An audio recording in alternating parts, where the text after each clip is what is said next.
محمد بن سیرین نے حضرت ابو ہریرہ رضی اللہ عنہ سے روایت کی کہ رسول اللہ صلی اللہ علیہ وسلم نے فرمایا، جب تمہارے برتن میں سے کتا پی لے تو اس کی طہارت یعنی پاک ہونا یہ ہے کہ اسے 7 دفعہ دھوئے، پہلی دفعہ مٹی کے ساتھ دھوئے۔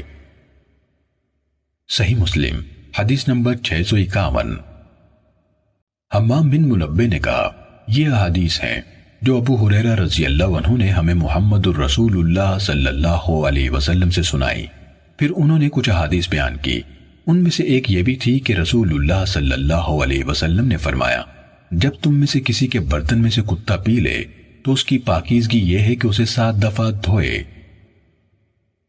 صحیح مسلم حدیث نمبر 652۔ عبید اللہ بن معاذ نے ہمیں اپنے والد سے حدیث بیان کی، کہا ہمیں میرے والد نے انہیں شعبہ نے ابو طیاح سے روایت کرتے ہوئے حدیث سنائی، اور انہوں نے مطرف بن عبداللہ سے سنا۔ ابن مغفل رضی اللہ عنہ سے روایت ہے، انہوں نے کہا رسول اللہ صلی اللہ علیہ وسلم نے کتوں کو قتل کرنے کا حکم دیا، پھر فرمایا ان کا کتوں سے کیا واسطہ ہے؟ پھر لوگوں سے ضروریات کی تفصیل سن کر شکار اور بکریوں کی حفاظت کرنے والے کتے رکھنے کی اجازت دی اور فرمایا، جب کتا برتن میں سے پی لے تو اسے 7 مرتبہ دھوؤ اور 8ویں بار، زیادہ روایات میں ہے کہ ایک بار مٹی سے صاف کرو۔ صحیح مسلم حدیث نمبر 653۔ خالد بن حارث، یحییٰ بن سعید اور محمد بن جعفر سب نے شعبہ سے اسی سند سے اس سابقہ حدیث کے مانند حدیث بیان کی، البتہ یحییٰ بن سعید کی روایت میں یہ اضافہ ہے کہ آپ نے بکریوں کی حفاظت، شکار اور کھیتی کی رکھوالی کے لیے کتا رکھنے کی اجازت دی۔ یحییٰ کی سوا زرع یعنی کھیتی کا ذکر کسی روایت میں نہیں۔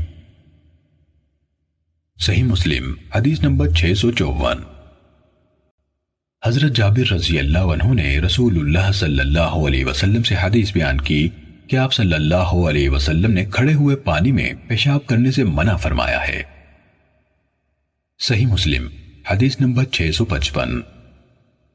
ابن سیرین نے ابو ہریرہ رضی اللہ عنہ سے اور انہوں نے نبی صلی اللہ علیہ وسلم سے روایت کی، آپ نے فرمایا تم سے کوئی ہرگز ساکن پانی میں پیشاب نہ کرے پھر اس میں سے نہائے۔ صحیح مسلم حدیث نمبر 656۔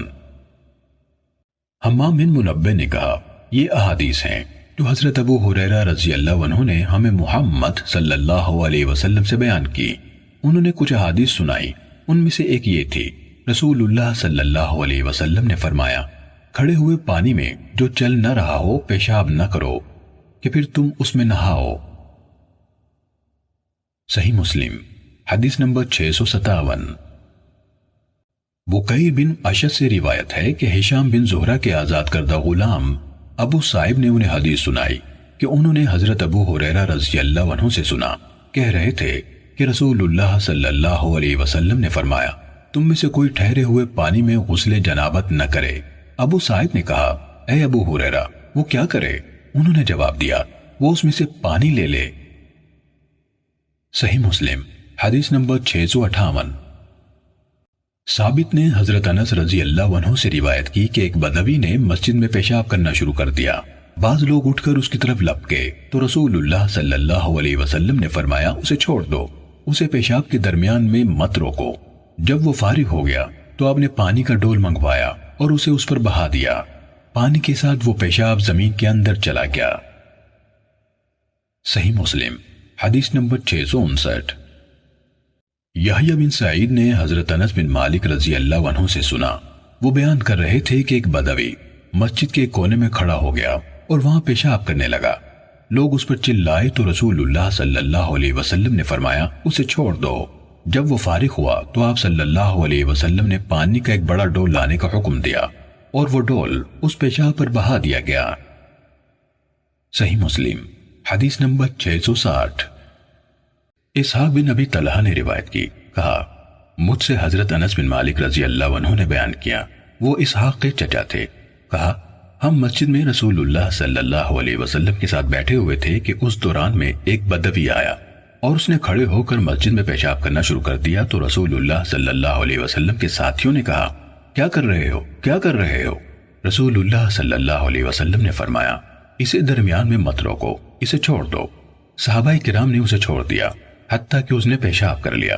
پھر رسول اللہ صلی اللہ علیہ وسلم نے اسے بلایا اور فرمایا، یہ مساجد اس طرح پیشاب یا کسی اور گندگی کے لیے نہیں ہے، یہ تو بس اللہ تعالیٰ کے ذکر، نماز اور تلاوت قرآن کے لیے ہیں، یا جو بھی الفاظ رسول اللہ صلی اللہ علیہ وسلم نے فرمائے۔ انس رضی اللہ عنہ نے کہا، پھر آپ نے لوگوں میں سے ایک کو حکم دیا، وہ پانی کا ڈول لایا اور اسے اس پر بہا دیا۔ صحیح مسلم حدیث نمبر 661۔ عبداللہ بن نمیر نے ہشام سے، انہوں نے اپنے والد عروج بن زبیر سے، اور انہوں نے نبی صلی اللہ علیہ وسلم کی زوجہ یعنی اپنی خالہ حضرت عائشہ رضی اللہ تعالیٰ عنہ سے روایت کی کہ رسول اللہ صلی اللہ علیہ وسلم کے پاس بچوں کو لایا جاتا تھا، آپ ان کے لیے برکت کی دعا فرماتے اور ان کو گھٹی دیتے۔ آپ کے پاس ایک بچہ لایا گیا، اس نے آپ پر پیشاب کر دیا تو آپ صلی اللہ علیہ وسلم نے پانی منگوایا اور اس کے پیشاب پر بہا دیا اور اسے رگڑ کر دھویا نہیں۔ صحیح مسلم حدیث نمبر 662۔ جریر نے ہشام سے روایت کی، انہوں نے اپنے والد سے، اور انہوں نے حضرت عائشہ رضی اللہ تعالیٰ عنہ سے روایت کی، انہوں نے فرمایا کہ رسول اللہ صلی اللہ علیہ وسلم کی خدمت میں ایک شیرخوار بچہ لایا گیا، اس نے آپ کی گود میں پیشاب کر دیا تو آپ نے پانی منگوا کر اس پر بہا دیا۔ صحیح مسلم حدیث نمبر 663۔ ہشام کے ایک اور شاگرد عیسیٰ نے ہشام کی اسی سند سے ابن نمیر کی روایت یعنی 662 کے مطابق روایت بیان کی۔ صحیح مسلم حدیث نمبر 664۔ لیث نے ابن شہاب سے خبر دی، انہوں نے عبید اللہ بن عبداللہ سے، انہوں نے حضرت ام قیس بنت محسن رضی اللہ عنہا سے روایت کی کہ وہ اپنے بچے کو جس نے ابھی کھانا شروع نہ کیا تھا لے کر رسول اللہ صلی اللہ علیہ وسلم کی خدمت میں حاضر ہوئی اور اسے آپ کی گود میں ڈال دیا تو اس نے پیشاب کر دیا۔ آپ صلی اللہ علیہ وسلم نے اس پر پانی چھڑکنے سے زیادہ کچھ نہ کیا۔ صحیح مسلم حدیث نمبر 665۔ سفیان بن عیینہ نے زہری سے اسی سند کے ساتھ مذکورہ بالا روایت کی اور کہا، آپ نے پانی منگوایا اور اسے چھڑکا۔ صحیح مسلم حدیث نمبر 666۔ یونس بن یزید نے کہا، مجھے ابن شہاب نے خبر دی، کہا مجھے عبید اللہ بن عبداللہ بن عتبہ بن مسعود نے حضرت ام قیس بنت محسن رضی اللہ تعالیٰ عنہ سے، وہ جو سب سے پہلے ہجرت کرنے والی ان عورتوں میں سے تھی جنہوں نے رسول اللہ صلی اللہ علیہ وسلم کی بیعت کی تھی، اور عکاشہ بن محسن رضی اللہ عنہ جو بنو اسد بن خزیمہ کے ایک فرد ہیں ان کی بہن تھیں، روایت کی۔ انہوں نے کہا، انہوں نے مجھے بتایا کہ وہ نبی اکرم صلی اللہ علیہ وسلم کی خدمت میں اپنا بیٹا لے کر حاضر ہوئیں جو ابھی اس عمر کو نہ پہنچا تھا کہ کھانا کھا سکے۔ ابن شہاب کے استاد عبید اللہ نے کہا، انہوں یعنی ام قیس نے مجھے بتایا کہ میرے اس بیٹے نے رسول اللہ صلی اللہ علیہ وسلم کی گود میں پیشاب کر دیا تو رسول اللہ صلی اللہ علیہ وسلم نے پانی منگوایا اور اسے اپنے کپڑے پر بہا دیا اور اسے اچھی طرح دھویا نہیں۔ صحیح مسلم حدیث نمبر 667۔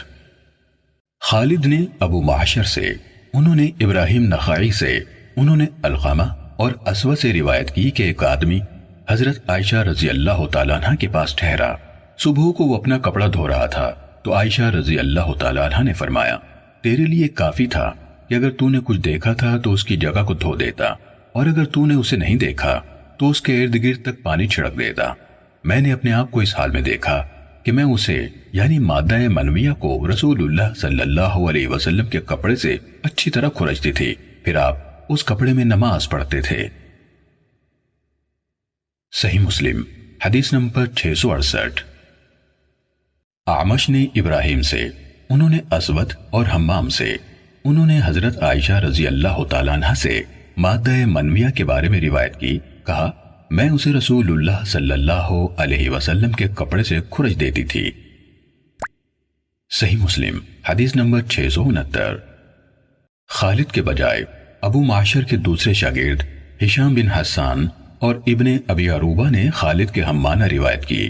اسی طرح ابراہیم نخعی کے متعدد دیگر شاگردوں مغیرہ، واصل احدب اور منصور نے اپنی اپنی مختلف سندوں سے ابراہیم نخعی سے، انہوں نے ابو اسود کے حوالے سے رسول اللہ صلی اللہ علیہ وسلم کے کپڑے سے منی کھرچنے کی روایت حضرت عائشہ رضی اللہ تعالیٰ عنہ سے اسی طرح بیان کی جس طرح خالد کی ابو معاشر سے روایت یعنی 668 ہے۔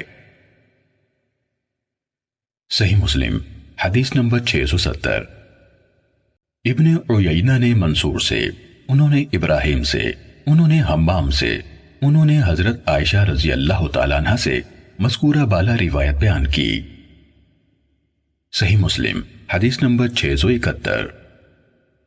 محمد بن بشر نے عمر بن میمون سے روایت کی، انہوں نے کہا کہ میں نے سلیمان بن یسار سے آدمی کے کپڑے کو لگ جانے والی منی کے بارے میں پوچھا کہ انسان اس جگہ کو دھوئے یا پورے کپڑے کو دھوئے، تو انہوں یعنی سلیمان بن یسار نے کہا مجھے عائشہ رضی اللہ تعالیٰ عنہ نے بتایا کہ رسول اللہ صلی اللہ علیہ وسلم کپڑے سے منی کو دھوتے، پھر اسی کپڑے میں نماز کے لیے تشریف لے جاتے اور میں اس میں دھونے کا نشان دیکھ رہی ہوتی۔ صحیح مسلم حدیث نمبر 672۔ عبد الواحد بن زیاد، ابن مبارک اور ابن ابی زائدہ نے عمر بن میمون سے سابقہ سند کے ساتھ یہی حدیث بیان کی، البتہ ابن ابی زائدہ کی حدیث کے الفاظ ابن بشر کی طرح یہ ہیں کہ رسول اللہ صلی اللہ علیہ وسلم منی خود دھوتے تھے، جبکہ ابن مبارک اور عبد الواحد کی حدیث میں اس طرح ہے کہ عائشہ رضی اللہ تعالی عنہ نے کہا میں اسے نبی اکرم صلی اللہ علیہ وسلم کے کپڑے سے دھوتی تھی۔ صحیح مسلم حدیث نمبر 673۔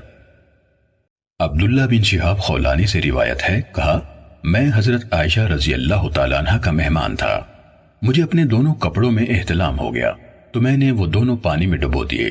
مجھے حضرت عائشہ رضی اللہ تعالیٰ عنہ کے ایک کنیز نے دیکھ لیا اور انہیں بتا دیا، تو انہوں نے میری طرف پیغام بھجوایا اور فرمایا تو نے اپنے دونوں کپڑوں کے ساتھ ایسا کیوں کیا؟ میں نے کہا میں نے نیند میں وہ دیکھا جو سونے والا اپنی نیند میں دیکھتا ہے۔ انہوں نے پوچھا کیا تمہیں ان دونوں کپڑوں میں کچھ نظر آیا؟ میں نے کہا نہیں۔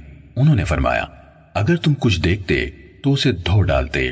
میں نے خود کو دیکھا کہ میں رسول اللہ صلی اللہ علیہ وسلم کے کپڑے سے اس کو خشک حالت میں اپنے ناخن سے کھرچ رہی ہوں۔ صحیح مسلم حدیث نمبر 674۔ وکیع نے بیان کیا ہمیں ہشام نے حدیث سنائی اور یحییٰ بن سعید نے ہشام بن عروہ سے روایت کی، کہا مجھے فاطمہ بنت منذر نے حدیث سنائی، انہوں نے اپنی اور ہشام دونوں کی دادی حضرت اسماء رضی اللہ تعالیٰ عنہ سے روایت کی کہ ایک عورت نبی کریم صلی اللہ علیہ وسلم کے پاس آئی اور پوچھا ہم میں سے کسی کے کپڑے کو حیض کا خون لگ جاتا ہے تو وہ اس کے بارے میں کیا کرے؟ آپ صلی اللہ علیہ وسلم نے فرمایا اسے کھرچ ڈالے، پھر پانی ڈال کر اسے رگڑے، پھر اس پر پانی بہا دے یعنی دھو لے، پھر اس میں نماز پڑھ لے۔ صحیح مسلم حدیث نمبر 675۔ یحییٰ بن عبداللہ بن سالم، مالک بن انس اور عمر بن حارث تینوں نے ہشام بن عروہ کی مذکورہ بالا سند کے ساتھ یہی روایت اسی طرح بیان کی جس طرح یحییٰ بن سعید نے بیان کی۔ صحیح مسلم حدیث نمبر 676۔ وکیع نے بیان کیا، کہا ہمیں اعمش نے حدیث سنائی، انہوں نے کہا میں نے مجاہد کو طاؤس سے حدیث بیان کرتے ہوئے سنا، انہوں نے حضرت ابن عباس رضی اللہ عنہما سے روایت کی، کہا رسول اللہ صلی اللہ علیہ وسلم کا گزر دو قبروں پر ہوا تو آپ نے فرمایا ان دونوں کو عذاب ہو رہا ہے اور کسی بڑی غلطی کی بنا پر عذاب نہیں ہو رہا جس سے بچنا دشوار ہوتا۔